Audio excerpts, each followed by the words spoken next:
하나님께서 모세를 통하여 이스라엘 자손이 해야 할 일들을 또 명령하시는 장면이 계속 이어지고 있습니다.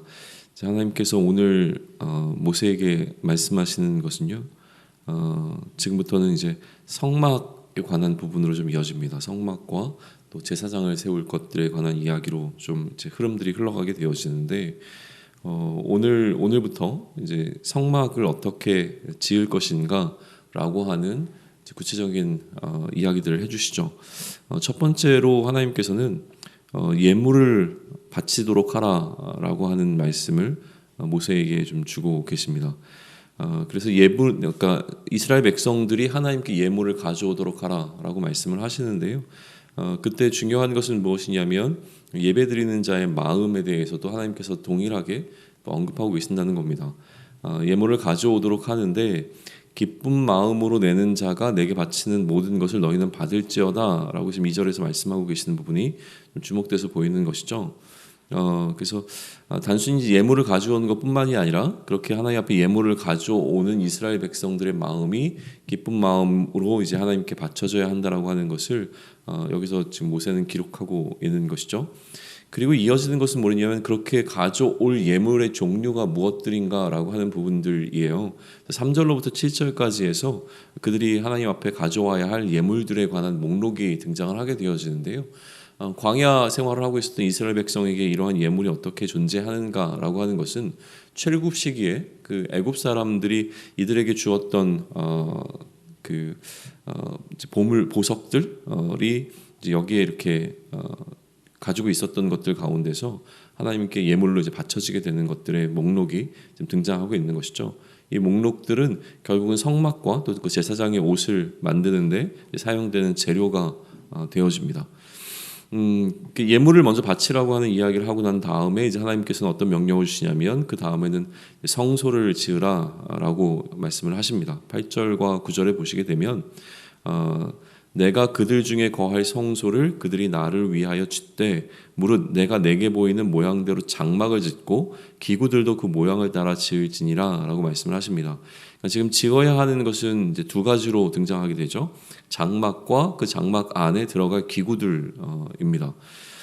성소라고 하는 것에 대한 정의가 8절에서 먼저 등장하는데 이 성소는 하나님께서 이스라엘 가운데 거하실 장소입니다. 우리가 지난 시간을 통해서 보여주게 됐던 것은 무엇이냐면 시내산에 하나님께서 임재하는 장면이었는데 실제로 그 하나님의 임재가 그래서 그 하나님께서 모세에게 말씀하셨던 이 상황이 이제는 그 시내산이라고 하는 장소로부터 어디로 이동하고 있냐면 이스라엘의 진 한 가운데로 이동해 들어오고 있다고 하는 사실이 좀 중요해 보입니다. 그래서 시내산에 하나님께서 임재하셨을 때도 이미 이제 거리가 존재를 했던 거죠. 하나님이 거하시는 그 곳으로부터 점점 멀어질수록 그 거룩의 정도가 이제 떨어지는 것을 보게 되어지는데요. 마찬가지로 이제 그 이스라엘의 진 한가운데 하나님께서 임재하시고 이스라엘이 그 진을 그러니까 성소를 둘러싼 형태로 진을 만들게 되는 것, 그리고 그 바깥에 이제 이방이 존재하는 것과 마찬가지로 나중에 이것은 성전의 위치, 그러니까 성전이 가지고 있는 그 거룩함의 거리를 나타내는데 또 중요한 그 토대가 좀 되어지는 것을 보게 되어집니다. 아무튼 이제 그 하나님의 임재라고 하는 것은 그 이스라엘의 진 한 가운데로 지금 이동해 들어오고 있고 그렇게 들어오는 그 하나님의 임재의 사건을 위해서 이스라엘이 하나님을 위하여 그 하나님께서 거하실 장소를 지어야 된다라고 지금 말씀을 하시는 게 8절이란 말이죠. 그러니까 그들이 나를 위하여 짓도록 하라는 겁니다. 그들이 나를 위하여 내가 그들 가운데 거할 장소를 성소를 지으라라고 하는 명령을 하시는 거예요.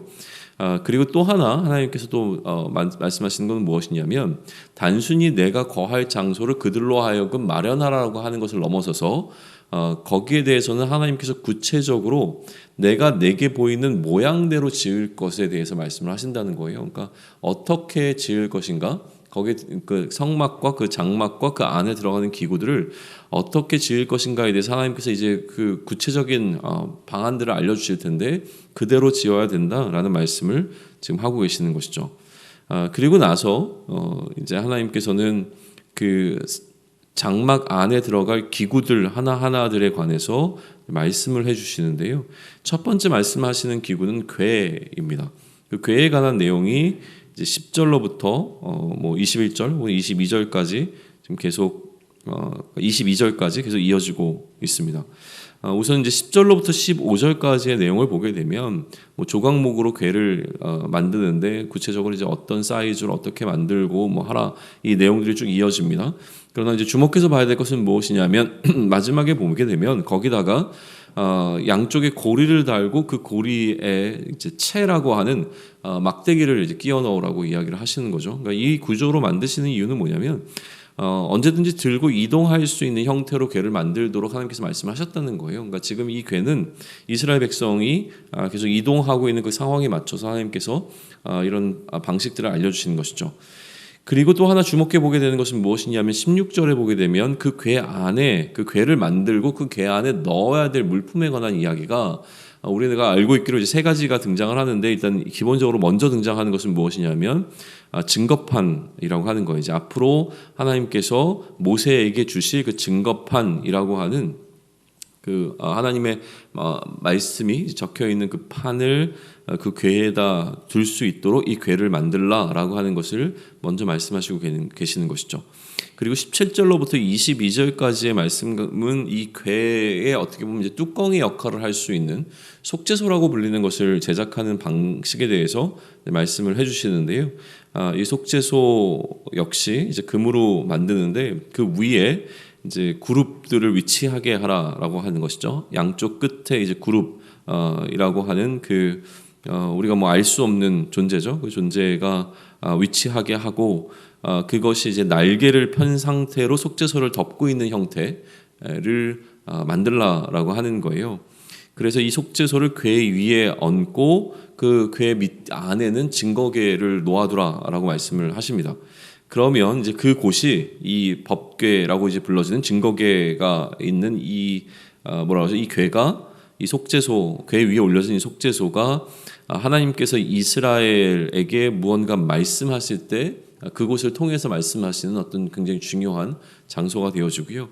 그렇기 때문에 이 증거궤는 성전 기구 가운데서 유일하게 그 지성소라고 불리는 그래서 가장 거룩한 곳이라고 불리는 곳에 이제 위치하게 되어집니다. 그리고 이 지성소 바깥을 성소라고 부르게 되어지는데 이 성소에 위치할 또 다른 기구들에 관한 이야기가 좀 이어지기 시작을 하는데요. 궤를 만들라고 하신 말씀 이후에 등장하게 되는 기구는 바로 상이라고 하는 거예요.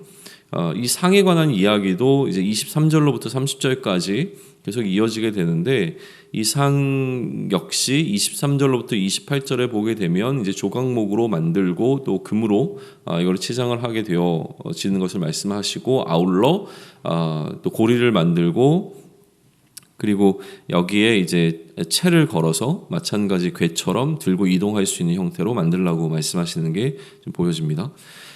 그리고 그럼 이 상에다가는 이 상은 어떻게 할 것이냐면 이 상에 함께 29절에 보게 되면 대접과 숟가락과 병과 붓는 잔을 만들되 이것 역시 순금으로 만들라라고 말씀을 하시죠.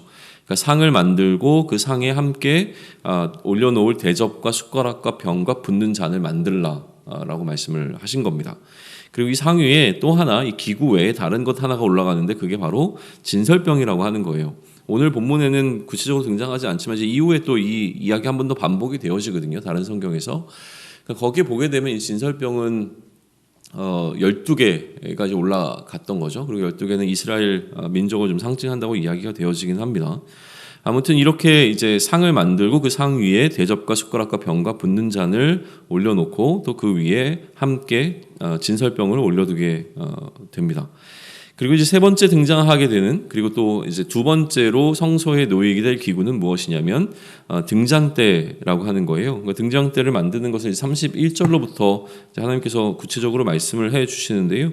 우리가 잘 알고 있는 그 일곱 금촛대를 좀 생각을 하시면 되고 그 금촛대 밑에 이제 꽃받침처럼 되어 있는 어떤 그런 것들이 몇 개가 위치하냐 이런 것들을 좀 생각하시면서 보시면 뭐 우리가 알고 있는 그림이기 때문에 쉽게 이해할 수 있습니다. 그냥 읽으면 사실 무슨 내용인지 좀 약간 좀 어렵습니다. 그러나 우리가 알고 있는 그 7 금촉대의 형태를 생각하시면서 읽게 되면은 그렇게 말씀하시는구나 이제 알 수 있는 부분이죠.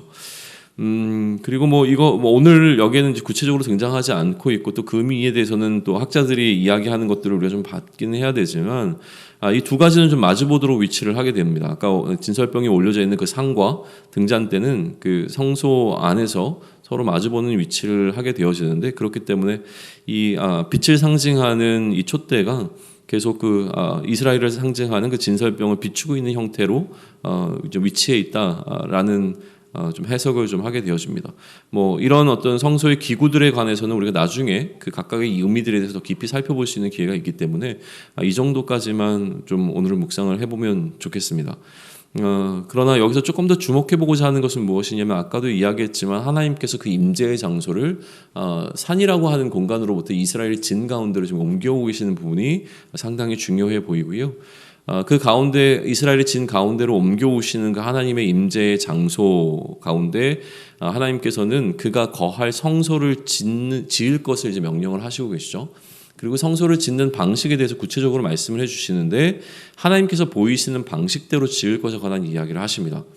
그리고 하나님께서 이 보이신 양식대로 지어야 되는 성소를 어떻게 또 짓게 하시냐면 그들이 가진 것을 먼저 하나님 앞에 드리게 하시는 방식을 통하여서 그 성소를 짓고 계시는 것을 우리는 주목해 볼 필요가 있다는 것이죠.